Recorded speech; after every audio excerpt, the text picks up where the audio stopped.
Student, हमारा अगला आज का टॉपिक है coupling constant and magnetic equivalence of protons.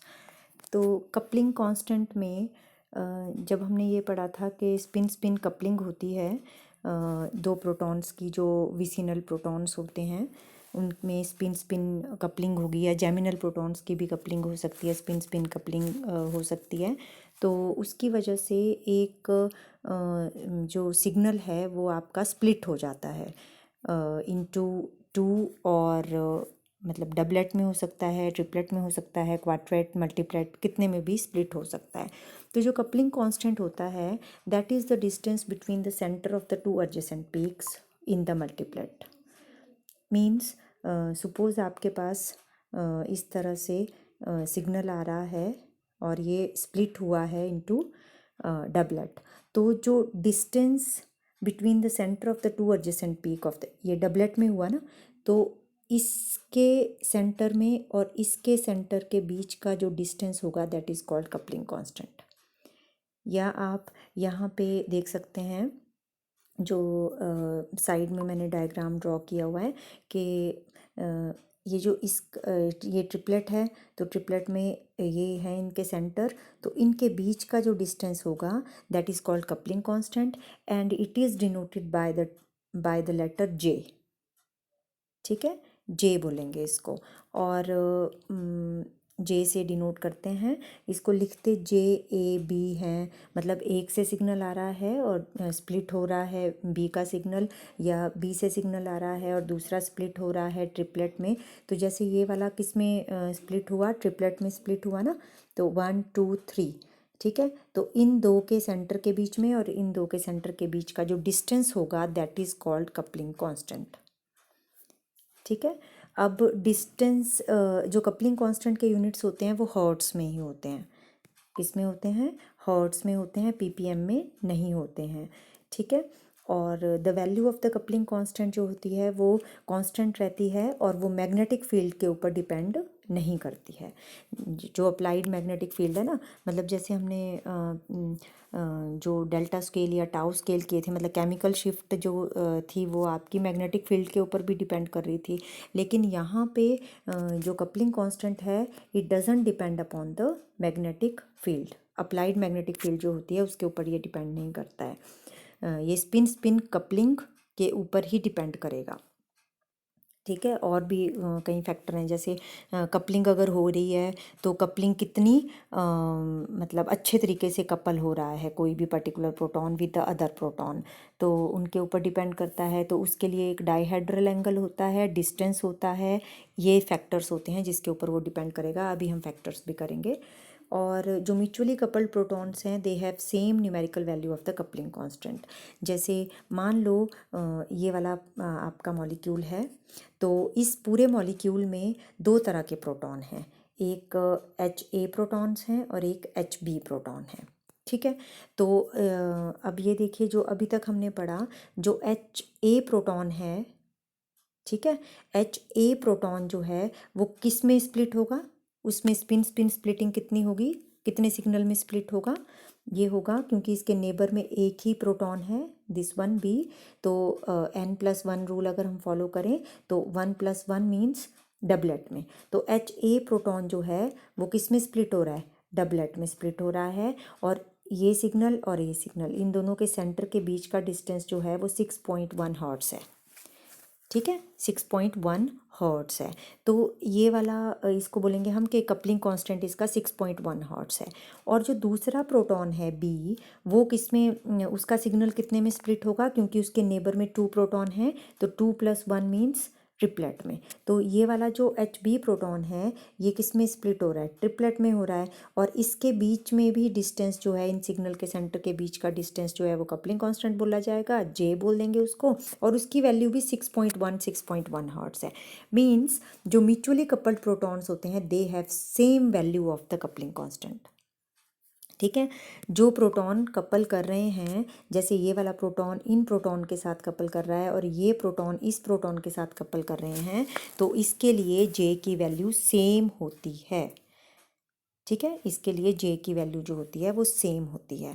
अब यहाँ पे नेक्स्ट थिंग जो आती है, ये तो थी इसकी जनरल इंट्रोडक्शन के कपलिंग कांस्टेंट की डेफिनेशन क्या होती है, किससे डिनोट होते हैं, उसके यूनिट्स क्या हैं, और उसकी वैल्यू जो है वो जैसे अप्लाइड मैग्नेटिक फील्ड के ऊपर डिपेंड नहीं करती है, और उसकी वैल्यू सेम होती है फॉर द कपल्ड प्रोटॉन्स के लिए। कपल्ड प्रोटॉन के जो सिग्नल आते हैं उसकी वैल्यू सेम होती है। मतलब जैसे हमारे पास अगर मान लो ये प्रोटॉन थे, ये और ये प्रोटॉन थे, तो ये कपलिंग में आ रहे हैं, लेकिन कोई दूर वाला प्रोटॉन है, मान लो इसके साथ यहाँ वाले प्रोटॉन होते तो वो इससे दूर हो जाने थे, तो ये इसके साथ तो कपल कर रहे हैं, लेकिन ये वाले प्रोटॉन जो है इसके साथ कपल नहीं कर रहे हैं। ठीक है, तो इन दोनों की वैल्यू डिफरेंट हो सकती है कपलिंग कांस्टेंट की, इसकी और इसकी। ठीक है, लेकिन जो कपलिंग में हैं उनकी वैल्यू सेम होती है कपलिंग कांस्टेंट की। देन नेक्स्ट आ जाता है कि factors affecting the coupling constant. तो हमने ये देखा कि कपलिंग कांस्टेंट क्या होता है, it is the measure of the effectiveness of the spin spin coupling. कि पहली बात तो ये है कि कपलिंग कांस्टेंट जो है उससे हमें ये पता चलता है कि स्पिन स्पिन कपलिंग कितनी इफ़ेक्टिव है। ठीक है, क्योंकि कपलिंग कांस्टेंट की वैल्यू अगर ज़्यादा होगी, ये आपने ध्यान रखना है, if the value of the coupling constant is more, मतलब जे की value if it is more, तो आप ये बोलेंगे कि उन प्रोटॉन की जो कपलिंग है वो कैसी है, स्पिन स्पिन कपलिंग कैसी है, वो आपकी स्ट्रॉन्ग कपलिंग है। तो स्ट्रॉन्ग कपलिंग तो बेटा तभी होगी ना अगर उनके बीच में डिस्टेंस कम होगा। जैसे मान लो एक प्रोटॉन यहाँ पे है, एक प्रोटॉन यहाँ पे प्रेजेंट है, अगर यहाँ पे इनके बीच का डिस्टेंस जो है वो कम होगा तो ये अच्छे से कपल हो पाएंगे एक दूसरे के साथ। तो यहाँ पे स्पिन स्पिन कपलिंग इनकी अच्छे से होगी, और इसकी वैल्यू जे की वैल्यू क्या आएगी, ज़्यादा आएगी। लेकिन अगर ये दूर हैं, अगर इनका डिस्टेंस ज़्यादा है, ठीक है, जैसे अभी हमने ये वाला एग्जांपल करना है, ये देखिए यहाँ पे ये जो ये वाला साइन है ये डाईहेड्रल एंगल का है। मतलब द एंगल जो एक कार्बन के साथ ये दो हाइड्रोजन जुड़े हुए हैं, तो अगर ये दो हाइड्रोजन जो हैं वो कपल कर रहे हैं एक दूसरे के साथ, और कपल कब करते हैं, ये कपलिंग इनकी तभी होती है, स्पिन स्पिन कपलिंग तभी होती है जब आपके ये नॉन इक्विवेलेंट प्रोटॉन्स होते हैं, ये हमने कल पढ़ा था। ठीक है, तो यहाँ पे डाईहेड्रल एंगल अगर ये नज़दीक होंगे एक दूसरे से, मतलब अगर ये एक यहाँ पे है और एक यहाँ पे है, मतलब डाईहेड्रल एंगल अगर कम है, if dihedral angle is less, if dihedral angle is less then, कम है अगर, तो स्पिन स्पिन कपलिंग अच्छे से होगी और जे की वैल्यू क्या होगी, ज़्यादा होगी। ठीक है, जैसे यहाँ पे डाईहेड्रल एंगल के ऊपर डिपेंड कर रहा है, ये जैमिनल कपलिंग की बात कर रहे हैं हम। जैमिनल कपलिंग में सेम कार्बन के साथ प्रोटॉन लगे होते हैं। ठीक है, और वो आपस में कपल तभी करेंगे अगर ये नॉन इक्विवेलेंट हैं। ठीक है, ये तो हमने कल कर लिया था। अब यहाँ पे डाईहेड्रल एंगल अगर आप इसकी बात करें तो ये sp3 हाइब्रिडाइज्ड कार्बन है ना, एक बॉन्ड, दो, तीन और चार बॉन्ड है, sp3 हाइब्रिडाइज्ड बॉन्ड है, और यहाँ पे एंगल कितना है इनके बीच में, ये 109 होता है, 109 डिग्री। और यहाँ पे ये वाला कार्बन जो है वो sp2 हाइब्रिडाइज्ड है, यहाँ इन दोनों के बीच में क्या एंगल होगा, 120। तो जब एंगल बढ़ गया तो ये मतलब दूर हो गए, आपस में एक दूसरे से दूर हो गए, तो कपलिंग क्या होगी इनके बीच में, कम। कपलिंग क्या हो जाएगी, लेस कपलिंग होगी। Spin spin coupling is less, therefore the value of coupling constant is less. यहाँ पे 0 से 2 है और यहाँ पे 9 to 15 है वैल्यू। ठीक है, 9 to 15। वैसे ज़्यादातर क्या होता है, जो जैमिनल यूजुअली क्या होता है, जो जैमिनल कार्बन के ऊपर प्रोटॉन होते हैं इनकी वैल्यू जो होती है, जे की वैल्यू बहुत ज़्यादा नहीं होती है, पर जैसे यहाँ पे इस केस में 9 to 15 है, या फिर और भी आपकी यहाँ पे 0 to 2 है, तो 0 to 15 मतलब, या 0 to 20 है, तो वैल्यू हमारे लिए इतनी मैटर नहीं करती है। हमारे लिए यह यहाँ पे मैटर करता है कि इसमें जो है कपलिंग कांस्टेंट की वैल्यू ज़्यादा होगी या कम होगी। तो यहाँ पे आपने क्या देखनी है, जैमिनल कपलिंग के केस में डाईहेड्रल एंगल देखना है और हाइब्रिडाइजेशन देखनी है। मतलब sp3 हाइब्रिडाइज्ड अगर कार्बन है तो एंगल कितना है, डाईहेड्रल एंगल 109 है। sp2 में एंगल आपका बढ़ गया, sp2 में एंगल आपका 120 हो गया। तो यहाँ पे कपलिंग कम होगी, कपल ये दोनों कम करेंगे एक दूसरे से, क्योंकि दूर हो गए ना ये एक दूसरे से, तो कपल कम करेंगे। और जब कपलिंग ही कम है तो कपलिंग कांस्टेंट भी कम होगा। ठीक है, एक फैक्टर तो ये है डाइहेड्रल एंगल का। अगली कपलिंग, अगर विसिनल कपलिंग आप देखें, विसिनल एडजेसेंट कार्बन के बीच में, प्रोटॉन के बीच में होती है। अब यहाँ पे देखिए, अच्छा, कपलिंग कांस्टेंट को कैसे नोटेशन कैसे देते हैं उसकी, हमने बोला जे के साथ अगर यहाँ पे n की वैल्यू लिखी है, n मीन्स जो n होता है that indicates the number of bonds through which interaction occur. ठीक है, जैसे यहाँ पे 1 2 3 बॉन्ड हैं यहाँ पे इस प्रोटॉन और इस प्रोटॉन के बीच में। तो यहाँ पे हम क्या लिखेंगे, 3J HA और HB ऐसे भी लिख सकते हैं, या सीधा ही 3JAB भी लिख सकते हैं। ठीक है, 3JAB भी लिख सकते हैं इसको। तो ये तो नोटेशन हो गई। अब यहाँ पे और चीज़ क्या आती है समझने वाली, कि यहाँ पे ये देखिए आप, इसलिए लिखा है यहाँ पे 3JAB, ये देखिए 3JAB, और इसकी वैल्यू जो है वो 6 to 8 हर्ट्स है। जबकि यहाँ पे जो डबल बॉन्ड अगर आ जाता है CC के बीच में, अब हम विसिनल कार्बन की बात कर रहे हैं, विसिनल हाइड्रोजन्स की, मतलब जो नेबरिंग हाइड्रोजन होता है, नेबरिंग कार्बन के ऊपर जो हाइड्रोजन होता है। तो यहाँ पे 6 to 15 वैल्यू बढ़ गई। ठीक है, और यहाँ पे क्या हो गया, अगर ये आपका विसिनल हाइड्रोजन है तो डाइहेड्रल एंगल के ऊपर डिपेंड कर रहा है। पर यहाँ पे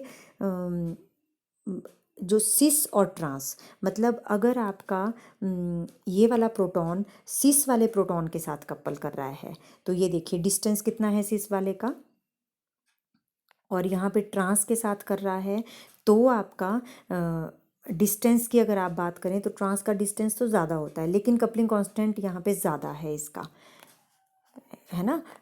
तो यहाँ पे और भी एक फैक्टर काम करता है कि आपकी अच्छे से ओवरलैपिंग, इसको आपको याद रखना पड़ेगा कि हमेशा जो सिस कपलिंग होती है that is less than that of the trans के लिए वैल्यू हमेशा ज़्यादा आती है विसिनल उसमें जो है, क्योंकि यहाँ पे जो फैक्टर होता है वो डाइहेड्रल एंगल के साथ साथ आपका अदर एंगल्स भी मैटर करते हैं। मींस देखिए यहाँ पे और क्या कौन कौन से एंगल मैटर करेंगे। एक तो डाइहेड्रल एंगल तो क्या हो गया आपका, कि ये वाला एंगल, ठीक है, सिमिलर कार्बन के बीच में अगर यहाँ पे है। और एक आता है आपका वैलेंस एंगल, तो वैलेंस एंगल आपका ये वाला होगा, इसके बीच में और इसके बीच में, तो इस एंगल के ऊपर भी डिपेंड करता है। ठीक है, यहाँ पे देखिए विसिनल एंगल कितना है और यहाँ पे कितना है, ये डिपेंड कर रहा है ना, विसिनल एंगल के ऊपर भी डिपेंड कर रहा है, और कार्बन के बीच का डिस्टेंस के ऊपर भी डिपेंड कर रहा है। अब अगर सिंगल बॉन्ड है तो डिस्टेंस ज़्यादा है, डबल बॉन्ड है तो डिस्टेंस कम है। तो यहाँ पे आपको इतनी ज़्यादा डिटेल में ना पढ़ के, मतलब हमने यहाँ पे क्या देखा, विसिनल कपलिंग में हमने ये देखा, जेमिनल कपलिंग में डाइहेड्रल एंगल के ऊपर डिपेंड कर रहा है। विसिनल कपलिंग में 3 फैक्टर्स हैं। एक आता है आपका डाइहेड्रल एंगल, जो कि आपका मतलब डाइहेड्रल एंगल तो ये वाला होगा, जैसे इस कार्बन के साथ सेम कार्बन के हाइड्रोजन जो है वो उस कार्बन के अदर बॉन्ड के साथ कितने एंगल पे है, दैट इज़ डाइहेड्रल एंगल। और एक होता है वैलेंस एंगल। वैलेंस एंगल में आपका वो वाली हाइड्रोजन जो है कार्बन के साथ, अगली कार्बन के साथ किस एंगल पे है, दैट इज़ आपका वैलेंस एंगल हो गया। और तीसरी चीज़ करती है distance between the 2 carbons, carbon और कार्बन के बीच का डिस्टेंस कितना है। तो यहाँ पे सिंगल बॉन्ड और डबल बॉन्ड के, यहाँ पे सिंगल बॉन्ड है, यहाँ डबल बॉन्ड है, डिस्टेंस कम हो गया। ठीक है, डिस्टेंस कम होने की वजह से क्या हो गया बच्चे, डबल बॉन्ड का डिस्टेंस कम होता है ना, तो इनके बीच में अच्छी कपलिंग होगी। ठीक है, पर अब यहाँ पे अगली चीज़ आती है कि इन दोनों के बीच में अच्छी कपलिंग होगी तो कपलिंग कांस्टेंट देखिए बढ़ गया। यहाँ पे डिस्टेंस इन दोनों का ज़्यादा था तो कपलिंग कांस्टेंट कम है। पर अब आ जाता है कि डबल बॉन्ड के केस में या तो सिस होता है केस और एक ट्रांस होता है। तो आपको यहाँ पे सिर्फ इतना ध्यान रखना है कि ट्रांस वाले में कपलिंग अच्छी होती है, ट्रांस की कपलिंग में कपलिंग कांस्टेंट ज़्यादा आता है। ठीक है, इतना ही चीज़ याद रखने की ज़रूरत है। फिर नेक्स्ट आता है, बिकॉज़ इसमें अगला हमारा जो डायग्राम है वो आपको ज़्यादा अच्छे से क्लियर हो जाएगा कि ट्रांस में क्यों ऐसा होता है। क्योंकि ये वाला डायग्राम अगर आप देखें तो यहाँ पे इस डायग्राम को देखिए आप, यहाँ पे ये ट्रांस में जो है वो आपके पास मतलब अगला फैक्टर जो है वो डाइहेड्रल एंगल का ये भी रहता है कि अगर मैक्सिमम ओवरलैपिंग हो रही है when the orbitals are parallel to each other. देखिए यहाँ पे ऑर्बिटल्स पैरेलल है ना एक दूसरे के, तो अगर मैक्सिमम ओवरलैपिंग हो रही है तो यहाँ पे डाइहेड्रल एंगल कितना है, 0 डिग्री है। डाइहेड्रल एंगल क्या है इधर, 0 डिग्री है। साइड व्यू से अगर हम इसको देखें, यहाँ पे डाइहेड्रल एंगल कितना है, 90 डिग्री है। यहाँ पे भी हम अभी करेंगे ऊपर वाले केस में, डाइहेड्रल एंगल अगर 90 डिग्री है तो कोई ओवरलैप नहीं होता। देखिए 90 डिग्री पे ओवरलैप हो ही नहीं रहा है, जबकि आपका 0 डिग्री पे भी ओवरलैप है और बहुत अच्छा ओवरलैप है। ठीक है, यहाँ पे 180 डिग्री पे भी ओवरलैप है। बेशक आपका बैक लोब ओवरलैप है, 180 डिग्री पे ये उल्टा हो गया ना, ये वाला लोब और ये वाले लोब जो हैं वो रिवर्स हो गए, लेकिन फिर भी ओवरलैप है इनके बीच में। ओवरलैपिंग अगर अच्छी होती है तो आपके पास जो है वो क्या आता है, कपलिंग कांस्टेंट। यहाँ पे अगर 0 डिग्री है या 180 डिग्री है तो कपलिंग कांस्टेंट 0 और 180 डिग्री पे ज़्यादा होगा, क्योंकि ओवरलैपिंग ज़्यादा है ना, मींस कपलिंग अच्छे से हो रही है। ये हाइड्रोजन का है और ये कार्बन के लोब्स दिखाए हुए हैं। अगेन इतने ज़्यादा डिटेल में ना पढ़ के, अगर आप यहाँ पे एक और एग्जांपल लेते हैं, हम लोग यहाँ पे एग्जांपल लेंगे इसका। यहाँ पे हमने पढ़ा था ना, फर्स्ट ईयर में हमने रोटेशंस पढ़ी हैं, और अगर आपका ये एक कार्बन है, मतलब ये एक तरह से कार्बन कार्बन बॉन्ड है, और एक कार्बन के साथ हाइड्रोजन है और दूसरे कार्बन के साथ हाइड्रोजन है, और इस तरह से है ये बॉन्डिंग, मतलब सिंगल बॉन्ड है कार्बन कार्बन के बीच में। तो जब कार्बन कार्बन के बीच में सिंगल बॉन्ड होता है तो ये रोटेट भी कर सकता है ना रोटेट। तो एक हाइड्रोजन को हम लें और दूसरे हाइड्रोजन को हम लें, यहाँ पे दोनों हाइड्रोजन के बीच में एंगल कितना है, जब ये दोनों ही हाइड्रोजन जो हैं वो एंटी पोजीशन में नहीं है, यहाँ पे ये एंटी पोजीशन में है तो 180 डिग्री एंगल हो गया। यहाँ पे 0 डिग्री एंगल है, डाइहेड्रल एंगल कितना है ये 0 डिग्री है।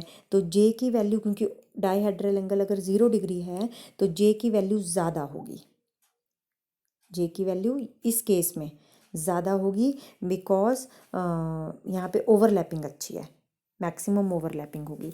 और अगर ये 60 डिग्री पे, जैसे ये रोटेट करेगा ना बॉन्ड, जब ये रोटेट करेगा तो यहाँ आ जाएगा, 60 डिग्री पे आ गया ये एच बी, तो 60 डिग्री पे अगेन ओवरलैपिंग कम हो जाएगी, तो जे की वैल्यू भी कम हो जाएगी। 90 डिग्री पे ओवरलैपिंग बिल्कुल भी नहीं है, जबकि हमने 90 डिग्री पे देखिए ओवरलैपिंग, इस केस में यहाँ पे देखिए ओवरलैपिंग बिल्कुल नहीं है, तो जे की वैल्यू बिल्कुल कम है, क्योंकि कपलिंग ही नहीं हुई इन दोनों प्रोटॉन्स की 90 डिग्री पे।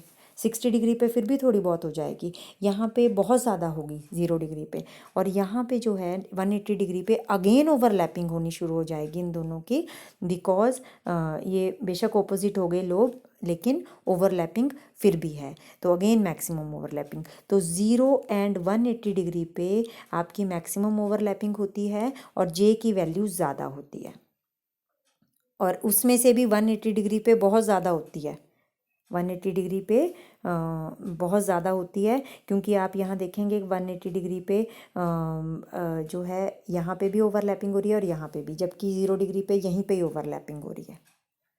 क्लियर हो गया।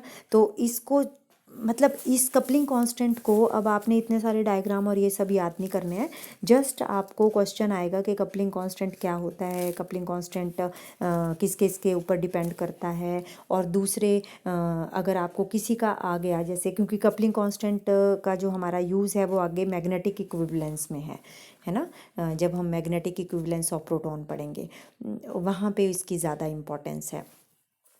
तो और डाइहेड्रल एंगल के ऊपर कैसे ये डिपेंड करता है, यहाँ पे ये चीज़ समझने वाली है। और जैसे सिस और ट्रांस में कपलिंग कांस्टेंट कैसा होगा, तो हमेशा याद रखना है कि ट्रांस वाले का कपलिंग कांस्टेंट ज़्यादा होगा। ठीक है, वहाँ पे क्योंकि ओवरलैपिंग ज़्यादा होगी ना बच्चे, इस तरह से जैसे ये है ट्रांस वाले में ओवरलैपिंग ज़्यादा है, मैक्सिमम ओवरलैपिंग है, कपलिंग ज़्यादा हो जाएगी। जब स्पिन स्पिन कपलिंग ज़्यादा है तो नेचुरली आपका जे की वैल्यू भी ज़्यादा होगी। ठीक है, देन उसके बाद आ जाता है जैसे अलाइलिक कपलिंग। अलाइलिक कपलिंग में एलाइल ये वाला बॉन्ड है आपका, एलाइलिक ग्रुप क्या होता है, सी सी और यहाँ पे सी के बीच में डबल बॉन्ड, मतलब पाई और सिग्मा बॉन्ड। जब आपके पाई और सिग्मा बॉन्ड की कपलिंग होती है तो ये भी लॉन्ग रेंज कपलिंग बोली जाती है, क्योंकि यहाँ पे देखिए जो शॉर्ट रेंज कपलिंग होती है वो तो या तो जेमिनल होती है या फिर विसिनल होती है। अब यहाँ पे विसिनल भी नहीं है, यहाँ पे क्या है, अगले कार्बन के उसके अगले कार्बन में प्रोटॉन है प्रेजेंट। ठीक है, तो ये एलाइलिक कपलिंग बोलते हैं इसको, तो ये लॉन्ग रेंज कपलिंग में आपके एग्जाम्पल में आता है। ठीक है, अब इसमें एलाइलिक कपलिंग में जो है जो अलाइलिक कपलिंग है इसको 4 बॉन्ड कपलिंग भी बोलते हैं। उससे पहले जो हमने ये किया था ना पीछे वाला ये वाला विनाइलिक कपलिंग या फिर जेमिनल कपलिंग, जेमिनल कपलिंग को आप 2 बॉन्ड कपलिंग भी बोलते हैं। इसको आप 2 बॉन्ड कपलिंग भी बोलते हैं बिकॉज 1 और 2 बॉन्ड का डिफरेंस है, 2 बॉन्ड कपलिंग है ये। और जो आपकी जेमिनल कपलिंग है वो कितने बॉन्ड कपलिंग है, 1 2 3, 3 बॉन्ड कपलिंग बोलते हैं इसको। यहाँ पे यही क्वेश्चन आते हैं कि ये वाली 3 बॉन्ड कपलिंग कौन सी होती है, विनाइलिक विसिनल कपलिंग को आप 3 बॉन्ड कपलिंग बोलते हैं। देन अगली चीज़ जो है एलाइलिक कपलिंग, एलाइलिक कपलिंग जो होती है वो आपकी 4 बॉन्ड कपलिंग होती है, 1 2 3 एंड 4। ठीक है, 1 2 3 4, 4 बॉन्ड का डिफरेंस है, तो इसको इसीलिए आपने क्या लिखा, J4, J4। अब J4 में यहाँ पे भी सिस होगा या ट्रांस होगा, हमने ये देखना है यहाँ पे कि और ट्रांस वाले की क्या होती है, ट्रांस वाले की ज़्यादा होती है than that of the cis, मतलब J4 trans is more than J4 cis. Allylic coupling में भी यही होता है। ठीक है, ये डिपेंड करता है the magnitude of coupling, coupling कितनी है which is related with the dihedral angle. तो यहाँ पे भी अगर आप बात करें तो हमें लगता तो ये है ना कि ट्रांस का डिस्टेंस ज़्यादा है, हमने पीछे किया कि डिस्टेंस के ऊपर भी डिपेंड करता है। ठीक है, डिस्टेंस तो ज़्यादा लगता है, लेकिन वहाँ पे हमने ये भी देखना है कि ओवरलैपिंग कितनी हो रही है, जैसे हमने पीछे वाले डायग्राम में थोड़ा सा देखा। तो अगर आपने ये देखना है इसमें कि ये वाला एक्स एच एक्स किसके साथ कपलिंग कर रहा है, 1 2 3 4, 4 डिस्टेंस पे, ये भी 4 ही डिस्टेंस पे है, ये भी 4 ही डिस्टेंस पे है। लेकिन अगर ये वाला प्रोटॉन देखें तो ये ट्रांस है और ये वाला प्रोटॉन देखें तो ये सिस है। तो इस केस में अगर ये इसके साथ कपल कर रहा है तो यहाँ पे कपलिंग अच्छी होगी, बेशक ये ट्रांस है, ये देखिए ट्रांस पोजीशन है ना, ये यहाँ पे प्रेजेंट है और डबल बॉन्ड के ऑपोजिट डायरेक्शन में फिर ये वाला ग्रुप प्रेजेंट है जिसका प्रोटॉन के साथ वो कपल कर रहा है, तो है तो ये ट्रांस है। ठीक है, 4J ट्रांस है, ट्रांस में डिस्टेंस तो ज़्यादा होता है एज़ कम्पेयर टू सिस। देखिए हम जब ऐसे करते हैं तो सिस हम क्या लेते हैं, सिस हम लेते हैं कि यहाँ से और यहाँ पे, तो आपको लग नहीं रहा कि डिस्टेंस कम है, तो ओवरलैपिंग ज़्यादा होनी चाहिए, है ना। और यहाँ पे जो है ट्रांस में ये और ये है तो डिस्टेंस ज़्यादा है तो ओवरलैपिंग कम होनी चाहिए। लेकिन यहाँ पे और भी फैक्टर डिपेंड करते हैं बहुत सारे, जो कि आप बहुत हायर क्लासेस में पढ़ोगे, उसको ध्यान रखने की बजाय आप सिर्फ इतना यहाँ कपलिंग कांस्टेंट में करेंगे कि चाहे वो J3 ट्रांस है, J3 ट्रांस कौन सी हुई, विसिनल, और J4 ट्रांस कौन सी हुई, ये एलाइलिक हुई, एलाइलिक कपलिंग हुई। तो चाहे वो J3 ट्रांस है चाहे J4 ट्रांस है, ट्रांस हमेशा ग्रेटर होगी than that of the cis, ये चीज़ ध्यान रखनी है। ठीक है, देन अगला जो क्वेश्चन है वो आती है एरोमेटिक कपलिंग। अब एरोमेटिक प्रोटॉन भी कपल कर सकते हैं, जैसे सपोज़ ये वाले प्रोटॉन हैं बेंजीन में, ये प्रोटॉन है, प्रोटॉन ये वाला जो है, ये वाला प्रोटॉन इसके विद रिस्पेक्ट कौन सा है, ऑर्थो है, ये कौन सा है मेटा है, ये कौन सा है पैरा प्रोटॉन है। अब इसमें जे की वैल्यू देखिए, अगर ये वाला प्रोटॉन इसके साथ कपल करेगा तो जे की वैल्यू हम लिखेंगे J3HH। थ्री क्यों लिखा हमने, क्योंकि 1 2 3 बॉन्ड कपलिंग है। ये कितनी बॉन्ड कपलिंग है, 3 बॉन्ड कपलिंग है। और अगर डिस्टेंस जो है वो आपका क्या है, डिस्टेंस यहाँ पे डिस्टेंस देख रहे हैं और J3 कपलिंग है। फिर उसके बाद अगर आप 4 पे आ जाओ, 1 2 3 एंड 4, तो ये J4HH कपलिंग है, तो ये मेटा पोजीशन पे है कपलिंग। और यहाँ पे 1 2 3 4 एंड 5, तो इसको हमने लिखा J5, J4 J5 and J3, तो ये यहाँ पे आ गई। अब यहाँ पे डिस्टेंस डिपेंड कर रहा है, किसके ऊपर डिपेंड कर रहा है, क्योंकि डिस्टेंस बहुत ज़्यादा है तो कपलिंग कम होगी। जो ये बिल्कुल ही 4 पोजीशन पे है ना, मतलब पैरा पोजीशन पे डिस्टेंस बहुत ज़्यादा है इस प्रोटॉन और इस प्रोटॉन के बीच में, तो कपलिंग बहुत कम होगी, तो जे की वैल्यू भी कम है। यहाँ पे डिस्टेंस थोड़ा कम हुआ तो कपलिंग कांस्टेंट थोड़ा ज़्यादा हुआ। यहाँ पे डिस्टेंस और भी कम हो गया तो कपलिंग कांस्टेंट सबसे ज़्यादा। तो मेटा के लिए ऑर्थो के लिए सबसे ज़्यादा कपलिंग कांस्टेंट होता है, then meta and then para. तो ये तो हो गया आपका कपलिंग कांस्टेंट के बारे में। और यहाँ पे आपने जस्ट ये देखना है कि किस टाइप का प्रोटॉन है और किसके साथ कपल कर रहा है। अब आपका अगला टॉपिक आता है मैग्नेटिक इक्विवेलेंस ऑफ प्रोटॉन। तो हमने केमिकल इक्विवेलेंस तो कर लिया, मतलब केमिकली इक्विवेलेंट हैं प्रोटॉन की नहीं है, वो तो हमने किया ना कि इक्विवेलेंट हैं प्रोटॉन की, नॉन इक्विवेलेंट प्रोटॉन है, ठीक है। पर अब हम ये भी देखेंगे कि मैग्नेटिकली इक्विवेलेंट हैं प्रोटॉन की नहीं है। और ये ज़रूरी नहीं होता है कि जो प्रोटॉन केमिकली इक्विवेलेंट हों वो हमेशा मैग्नेटिकली भी इक्विवेलेंट होंगे, ठीक है। इट इज़ नॉट नेसेसरी कि केमिकली इक्विवेलेंट प्रोटॉन्स हमेशा मैग्नेटिकली इक्विवेलेंट प्रोटॉन होंगे, लेकिन हाँ उल्टा ज़रूर हो सकता है कि सारे के सारे मैग्नेटिकली इक्विवेलेंट प्रोटॉन्स हमेशा केमिकली भी इक्विवेलेंट होंगे, ठीक है। और यहाँ पे हम इसको समझने के लिए, केमिकली इक्विवेलेंट प्रोटॉन और मैग्नेटिकली इक्विवेलेंट प्रोटॉन को समझने के लिए हम ये देखेंगे कि केमिकली इक्विवेलेंट प्रोटॉन्स के लिए दो चीज़ें बहुत ज़रूरी होती हैं। क्या, जैसे मान लो ये एसीटोन का है, acetone CH3 C double bond O CH3 हैं, तो 6 प्रोटॉन हैं, सारे के सारे कैसे हैं, एक ही सिग्नल देंगे क्योंकि इक्विवेलेंट है, एक जैसा एनवायरनमेंट है, ठीक है, केमिकली। और दूसरी चीज़ हम क्या देखते हैं इसमें, प्लेन ऑफ सिमेट्री, क्योंकि अगर आप इसको यहाँ से अगर आप कट करें तो देखें इस साइड वाला और इस साइड वाला एक जैसे जो है वो स्ट्रक्चर आ रही है आपकी, तो इसमें प्लेन ऑफ सिमेट्री है। तो जब प्लेन ऑफ सिमेट्री होती है तो हमेशा केमिकली इक्विवेलेंट होते हैं प्रोटॉन, या फिर सेंटर ऑफ सिमेट्री होती है, या हम बोलेंगे एक्सिस ऑफ सिमेट्री होती है।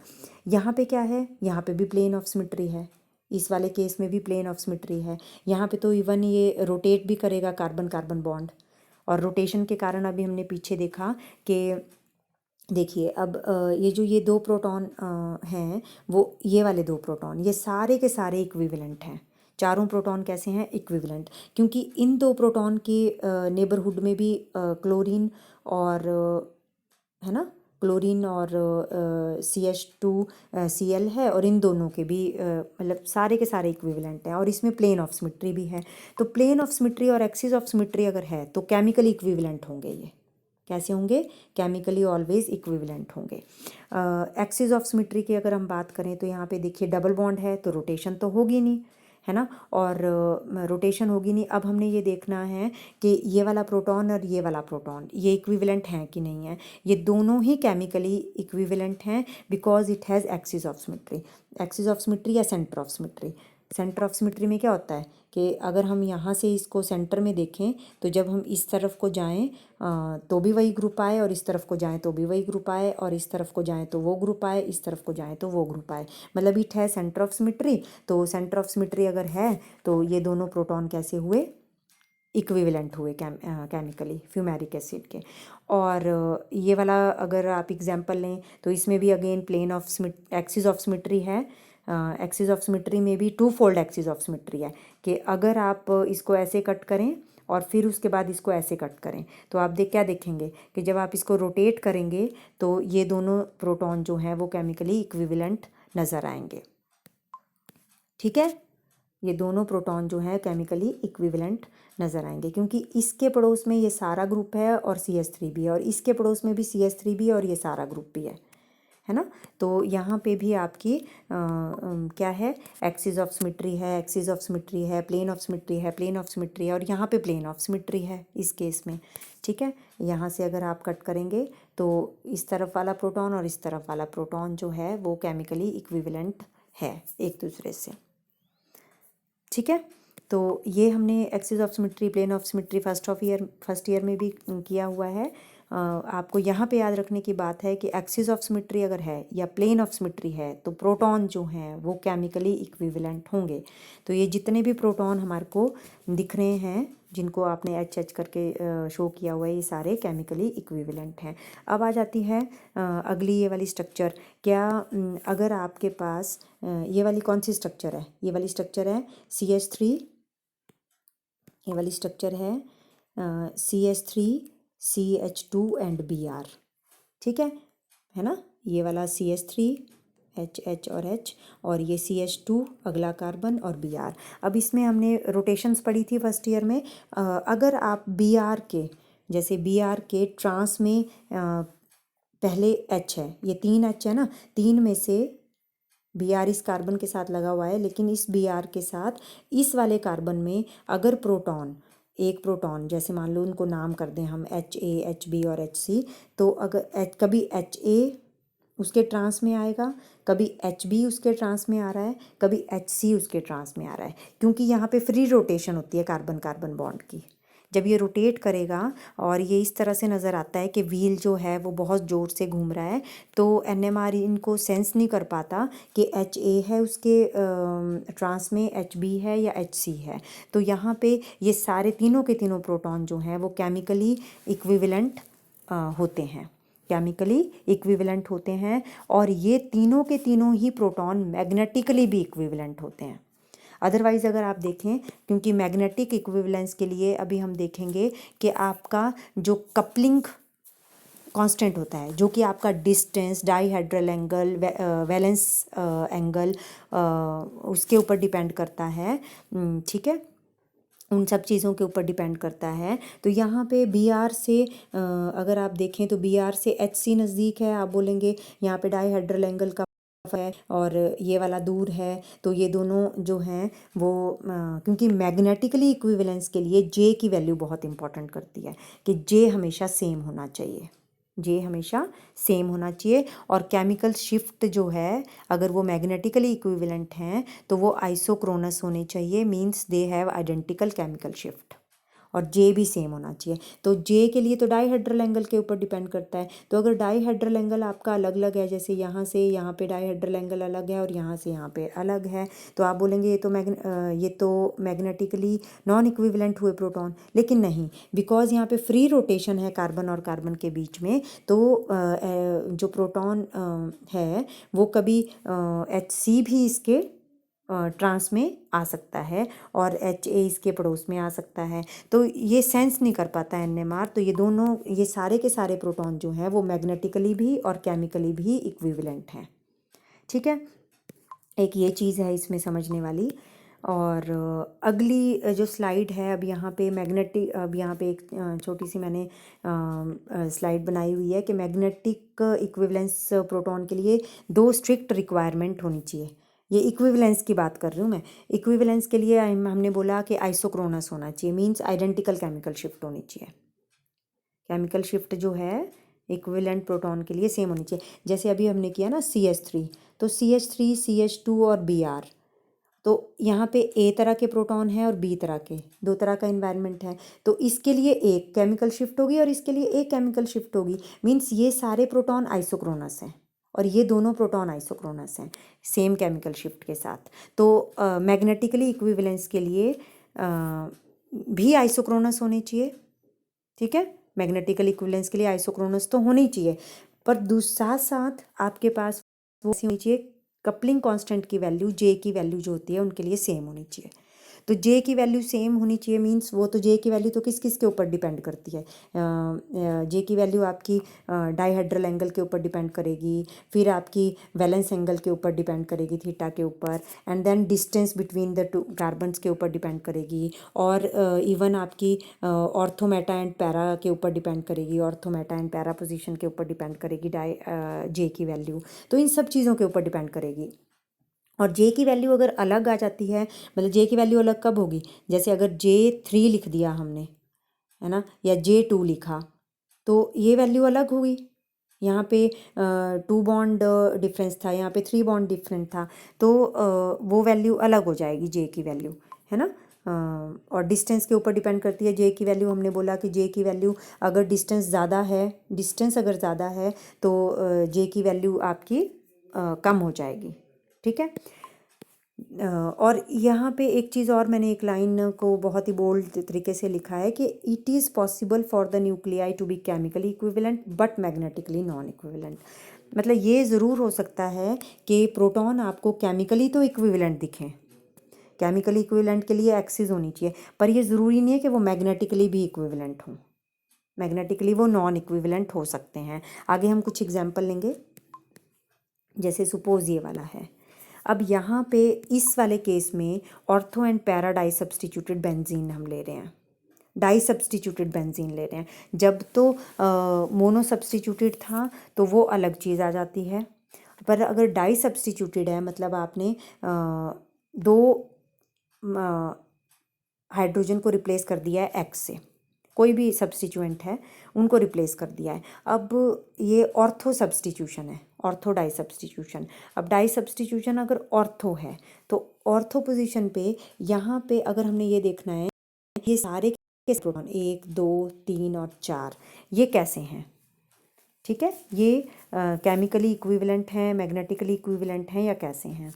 तो इस केस में अगर हम देखें तो यहाँ पे क्या है, प्लेन ऑफ सिमेट्री है ना, क्या है, प्लेन ऑफ सिमेट्री है। तो देखिए अब ये वाला प्रोटॉन के नेबर में कौन कौन है, इस वाले प्रोटॉन के नेबर में है X और एक H, मोटे तौर पे अगर देखें, और इस वाले प्रोटॉन के नेबर में X और H हैं, और इनके अगर हम देखें तो प्लेन ऑफ सिमेट्री भी हैं, मतलब ये वाले दो प्रोटॉन जो हैं वो केमिकली इक्विवेलेंट हैं, ठीक है। अब आ जाओ इन दो प्रोटॉन की बात, इस प्रोटॉन के नेबर में कौन कौन है, H है और H है, मीन्स इससे तो ये डिफरेंट हो गया, मतलब दूसरा सिग्नल देगा ये, है ना, तभी इनको HA और HB लिखा ना, ये A एक सिग्नल देंगे और B दूसरा सिग्नल देंगे।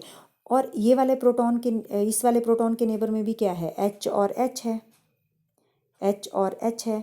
तो ये दोनों के इन दोनों प्रोटॉन के नेबर में, इन दोनों प्रोटॉन के नेबर में सेम एनवायरनमेंट है, तो ये दोनों भी इक्विवेलेंट हैं, पर केमिकली इक्विवेलेंट हैं क्योंकि they have plane of symmetry, plane of symmetry. तो इस केस में दो सिग्नल आने चाहिए, कैसे सिग्नल आने चाहिए, दो सिग्नल आने चाहिए। लेकिन यहाँ पे क्या हो जाता है बच्चे, क्योंकि कपलिंग कांस्टेंट की अगर आप बात करें, दो सिग्नल आने चाहिए, मतलब एक आपका एक सिग्नल ऐसे आएगा दो प्रोटॉन का, और एक सिग्नल ऐसे आएगा, दूर नज़दीक, और डेल्टा की वैल्यू क्या है वो अभी हमारे लिए मैटर नहीं करती है। लेकिन यहाँ पे जे की वैल्यू अगर आप देखें तो जे की वैल्यू अगर आपके ये दो प्रोटॉन केमिकली इक्विवेलेंट हैं तो हमने ये देखना है कि क्या ये मैग्नेटिकली भी इक्विवेलेंट हैं कि नहीं है। तो उसके लिए हमें क्या देखनी पड़ेगी, जे की वैल्यू। और जे की वैल्यू के लिए हमें क्या देखना पड़ेगा, हम इसमें देखेंगे कि 3 बॉन्ड डिस्टेंस है या कितना बॉन्ड डिस्टेंस है। तो हम इस प्रोटॉन को लेके चलेंगे, अभी इस प्रोटॉन को लेके चलेंगे। अब इस प्रोटॉन से और इसका हमने कपलिंग किसके साथ देखनी है, इस वाले प्रोटॉन के साथ, कपलिंग कांस्टेंट इस वाले प्रोटॉन के साथ देखना है। तो कपलिंग कांस्टेंट में इसकी वैल्यू क्या आएगी, 1 2 3, 3 बॉन्ड का डिफरेंस है तो हम लिखेंगे J3AB, कपल हो रहा है ये J3AB। और अब B के साथ तो कपल हो रहा है, लेकिन हमने बोला ये वाला B और ये वाले B के साथ भी क्या उतना ही कपल होगा, ये दोनों केमिकली इक्विवेलेंट हैं, तो क्या मैग्नेटिकली भी इक्विवेलेंट हैं, ये देखना है हमने। तो इस वाले प्रोटॉन के साथ ये वाला जो प्रोटॉन है वो कितने डिफरेंस पे है, 1 2 3 और 4, 4 बॉन्ड डिफरेंस पे है। तो यहाँ पे क्या आ गया, J4AB-, ठीक है, AB-। तो यहाँ पे तो था AB, यहाँ पे आ गया B-, है तो B, लेकिन B और B- दोनों जो हैं वो मैग्नेटिकली नॉन इक्विवेलेंट प्रोटॉन हैं। ये बात है कहने की, क्योंकि इनमें J की वैल्यू डिफरेंट है। J की वैल्यू इस केस में 3 बॉन्ड डिफरेंस है, इस केस में 4 बॉन्ड डिफरेंस है, ठीक है। तो ये दोनों प्रोटॉन केमिकली तो इक्विवेलेंट हैं, लेकिन ये मैग्नेटिकली नॉन इक्विवेलेंट प्रोटॉन हैं। उसी तरह अगर आपने यहाँ पे ऑर्थो सब्स्टिट्यूशन, मतलब यहाँ पे कौन सा पैरा, ये प्रिंटिंग मिस्टेक है, अगर आपने पैरा डाई सब्स्टिट्यूशन किया हुआ है तो अब देखना है आपने, क्योंकि ये वाला और ये वाला प्रोटॉन केमिकली तो इक्विवेलेंट है, इन दोनों के इन्वायरमेंट में सेम ही चीज़ें हैं। इस तरफ को X है, इस तरफ को H2 है, और दोनों के ऐसा ही है ना। और ये वाले प्रोटॉन भी आपके केमिकली तो इक्विवेलेंट हैं, इस तरफ को Y है, उस तरफ को HAB है और X है, ठीक है। पर यहाँ पे हमने देखना है केमिकली इक्विवेलेंट है और दूसरे यहाँ पे एक्सिस ऑफ सिमेट्री भी है, या प्लेन ऑफ सिमेट्री भी है, प्लेन ऑफ सिमेट्री हैं। तो केमिकली तो ये दोनों प्रोटॉन कैसे हुए, केमिकली इक्विवेलेंट हुए, लेकिन क्या मैग्नेटिकली भी इक्विवेलेंट हैं। तो उसके लिए हमें क्या देखना पड़ेगा, कपलिंग कांस्टेंट जिसके साथ ये कपल कर रहे हैं। अब ये वाला प्रोटॉन जो है वो किस किस के साथ कपल कर रहा है, बी के साथ ही कपल करेगा ना, ये दोनों तो इक्विवेलेंट हैं, इन दोनों के साथ तो कपल करेगा नहीं, तो बी के साथ कपल करेगा। तो बी में ये भी है और ये भी है, ये 2 प्रोटॉन है। तो अगर इसके साथ कपल कर रहा है तो कितना बॉन्ड डिफरेंस है, जे की वैल्यू 1 2 3, तो जे क्या आएगा 3JA-B-। और अगर इसके साथ कपल करेगा तो कितनी आएगी, यहाँ से लेके यहाँ तक 1 2 3 4 और 5, तो हम लिखेंगे J5A-B, J5A-B। तो कपलिंग कांस्टेंट की वैल्यू अलग आ गई आपकी। कपलिंग कांस्टेंट की वैल्यू अलग आ गई तो हम ये बोलेंगे कि ये वाला प्रोटॉन या ये दोनों प्रोटॉन जो हैं वो मैग्नेटिकली नॉन इक्विवेलेंट हैं, बिकॉज ये प्रोटॉन जब इसके साथ कपल कर रहा है तो अलग जे वैल्यू दे रहा है, और ये वाला प्रोटॉन जब इसके साथ कपल कर रहा है तो अलग जे वैल्यू दे रहा है, ठीक है। इसमें थोड़ा सा डायग्राम में थोड़ी सी गलती कर दी हुई है आपने, इसकी कपलिंग जो है वैसे गलती भी नहीं है, क्योंकि यहाँ पे इसकी कपलिंग बता रहे हैं, इसकी कपलिंग बता रहे हैं इस प्रोटॉन के साथ और इस प्रोटॉन के साथ। तो यहाँ पे J3 है और यहाँ पे J5 का डिफरेंस है। तो इसका मतलब हुआ कि ये 2 प्रोटॉन हैं HA और HA-, ये कैसे हैं, मैग्नेटिकली नॉन इक्विवेलेंट हैं, ठीक है, मैग्नेटिकली नॉन इक्विवेलेंट प्रोटॉन्स हैं। अच्छा, अगला एग्जाम्पल हम ये वाला ले लेते हैं। अब इसमें हमने अभी भी क्या किया कि जब फ्री रोटेशन है, फ्री रोटेशन सिंगल बॉन्ड की होती है, फ्री रोटेशन किसकी होती है, सिंगल बॉन्ड की होती है। यहाँ पे 3 तरह के प्रोटॉन हैं आपके पास, केमिकली नॉन इक्विवेलेंट हैं, ये केमिकली नॉन इक्विवेलेंट हैं, 3 सिग्नल आएंगे।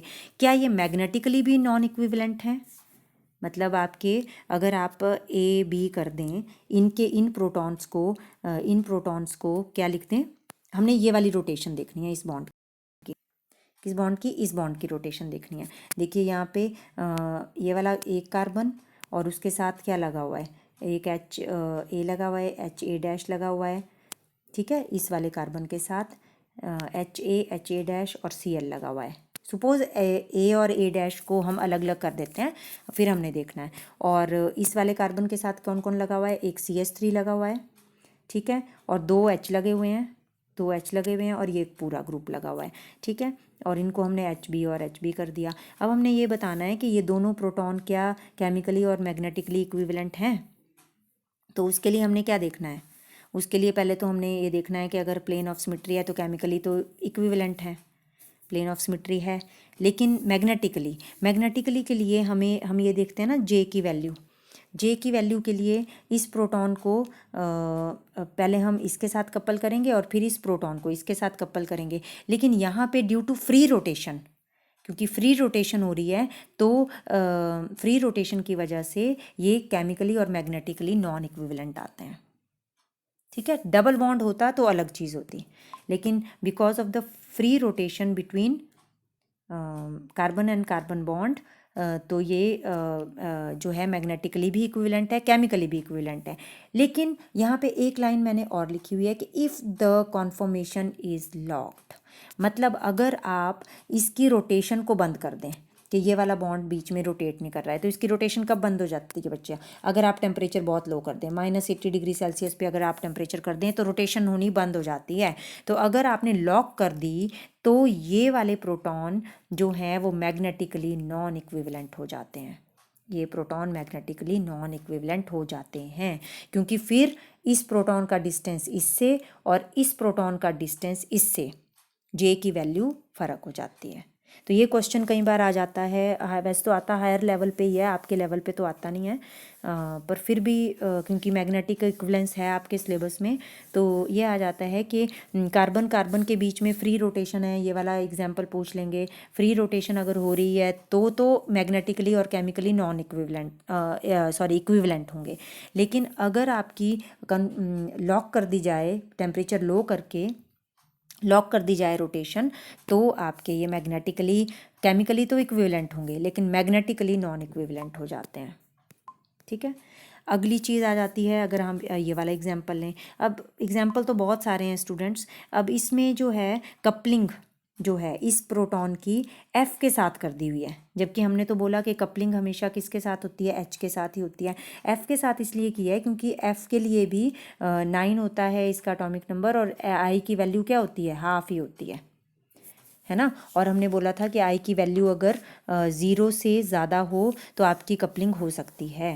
तो ये वाला प्रोटॉन, और यहाँ पे डबल बॉन्ड है, डबल बॉन्ड से रोटेशन तो रिस्ट्रिक्ट हो गई, तो हमने देखना है कि ये वाला प्रोटॉन जो है वो इसके साथ कपलिंग कांस्टेंट क्या आ रहा है, तो सिस और ट्रांस की हो जाता है यहाँ पे, क्योंकि इसके साथ तो ये सिस पोजीशन में है और इसके साथ ये ट्रांस पोजीशन में है एफ बी के साथ, है ना। तो सिस और ट्रांस में बॉन्ड डिस्टेंस सेम है, जे 3 है, यहाँ पे भी 3 बॉन्ड डिस्टेंस है, यहाँ पे भी 3 बॉन्ड डिस्टेंस है, लेकिन हमने अभी भी थोड़ी देर पहले किया कि ट्रांस के लिए जे की वैल्यू ज़्यादा होती है, तो J3 trans is greater than J3 cis इस केस में। ठीक है, हमेशा यही होता है। अब अगला जो एग्जांपल है वो ये चेयर कॉन्फॉर्मेशन का है, साइक्लिक स्ट्रक्चर्स का।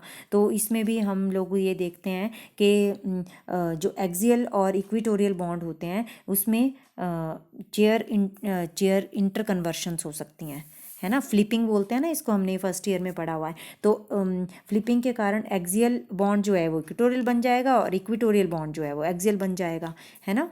फ्लिपिंग के कारण देखिए चेयर जो है वो उल्टी हो गई अगर, है ना, फ्लिप हो गया अगर ये, तो यहाँ पे ये वाले प्रोटॉन्स जो हैं फ्लिपिंग के कारण जो है वो इक्विवेलेंट आएंगे, और 12 कितने 1 2 3 4 5 6 7 8 9 10 11 12 प्रोटॉन का एक ही सिग्नल आएगा साइक्लो हेक्सेन में। ठीक है, तो आई होप आपको ये चीज़ें जो है मैग्नेटिकली इक्विवेलेंस और केमिकली इक्विवेलेंस का पता चल गया होगा। अगर कोई डाउट होगा तो आपने आप पूछ सकते हैं। Thank you so much students.